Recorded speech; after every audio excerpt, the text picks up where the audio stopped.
ఆ రోజు బ్రిటిష్ పాలకులు వచ్చినప్పుడు భారతదేశంలో వ్యాపారం కోసం వచ్చి అక్కడి నుంచి దేశాన్ని మొత్తం హస్తగతం చేసుకుంటూ పరిపాలన వాళ్ళు సాగించారు. మనం అందరం కూడా ఒక వినూత్నమైన భావంతో ఎప్పటికప్పుడు ఆలోచించడం కూడా మానేశాం. ఆ క్రమంలో మనం చూస్తే ఎన్నో అవమానాలు, మరెన్నో అరాచకాలు, అంతకు మించి మనం ఒకసారి చూస్తే మనం ఏది చేతగాని వాళ్ళనే ఇంప్రెషన్ కూడా ప్రపంచానికి ఇచ్చే పరిస్థితి వచ్చింది. ఈ ఆలోచన విధానాన్ని కూడా మీరు ఒకసారి ఆలోచిస్తే చాలా సంవత్సరాలు, డెకేడ్స్ మనం సబార్డినేట్స్ గానే ఆలోచించాం. ఎప్పుడైనా సరే ఒక్కొక్కసారి కొన్ని ప్రభావాలు ఎంత ప్రగాఢంగా పనిచేస్తాయంటే మనం వేరే దేశాలకు పోయి ఆ దేశాలతో ఉండే వాళ్ళతో సమానంగా మాట్లాడడం, మేము మీతో సమానంగా పోటీ పడగలుగుతామని చెప్పుకోలేని పరిస్థితికి వచ్చింది.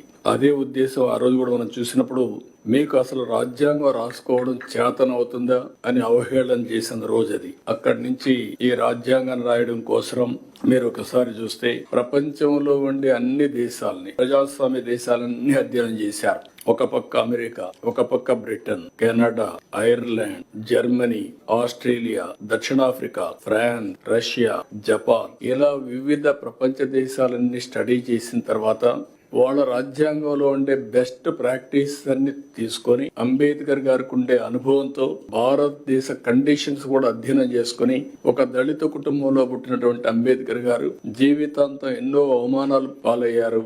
ఒక పక్క బానిసత్వం, ఇంకొక పక్క సమాజంలో కూడా అవహేళన, ఇవన్నిటి గురైన తర్వాత ఆయనలో ఉండే పరిపక్వత రాజ్యాంగంలో పూర్తిగా ఎక్కడికక్కడ కనపడే పరిస్థితి వచ్చింది. భవిష్యత్తులో వచ్చే సవాళ్లను కూడా ఊహించుకుని రాజ్యాంగంలో సొల్యూషన్స్ ఇచ్చాడు. ఒక రోజు 2 రోజులు కాదు. ఇంత మునిపే మన మిత్రులు మాట్లాడినప్పుడు చాలా పెద్ద ఎత్తున ఎక్సర్సైజ్ చేయడం, దీనికి మీరు చూస్తే 299 మంది విశిష్ట వ్యక్తులు కలిసి సభగా ఏర్పడి ఒక్కటిగా రాసినటువంటి మహోన్నత గ్రంథం మన భారత రాజ్యాంగం.